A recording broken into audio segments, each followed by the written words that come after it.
અને આ ખેડૂતો જ પૈસા ભેગા કરીને આવા કલાકારોને મોટા કરે છે, જે તમારા સુધી એ વાત બીજા સ્વરૂપે રજૂ કરે છે. આ એમનું પેડ મીડિયા છે.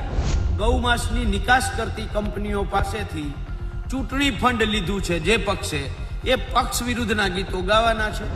રાજાશાહી સામે પણ જે વ્યક્તિઓ રણે ચડ્યા છે, જે બહારવટિયા ચડ્યા છે, આજે ઇતિહાસ એમના ગવાય છે. એના કલાકારો એ સમયના એ ઇતિહાસ સાચવીને બેઠા. પીડાના ખેડૂતના પ્રશ્નોના ગીત ગાવાના છે. તમારે ખેડૂતની જમીન ઉપર બળજબરીપૂર્વક વીજ થાંભલા નાખતી ખાનગી વીજ કંપની વિરોધમાં ગીત ગાવાના છે. તમારે ગૌચર જમીન ખાનારા ઉદ્યોગપતિની વિરોધમાં ગીત ગાવાના છે. અમારે તાકાત છે કે આજથી 10-15 વર્ષ પહેલા જે ખેડૂતોને ભાવ મળતા હતા એ આજે કેમ નથી મળતા, અથવા એનાથી પણ ઓછા છે? કેમ ક્યાં ગયો ખેડૂતનો વિકાસ? ક્યાં ગઈ એની આવક ડબલ? આટલી તાકાત છે તમારા? એ કલાકારો હતા કે જેનાથી આ દેશને આઝાદી મળે, એના પહેલા પણ લડવૈયાઓમાં જોમ પેદા થતું, એક જુસ્સો ભરાતો, અને ત્યારે આ આઝાદી મળી. આ તમારા જેવા હોત ને એ દાડે, તો એ દાડે એ ચોપલા વેડા જ કરતા હોત.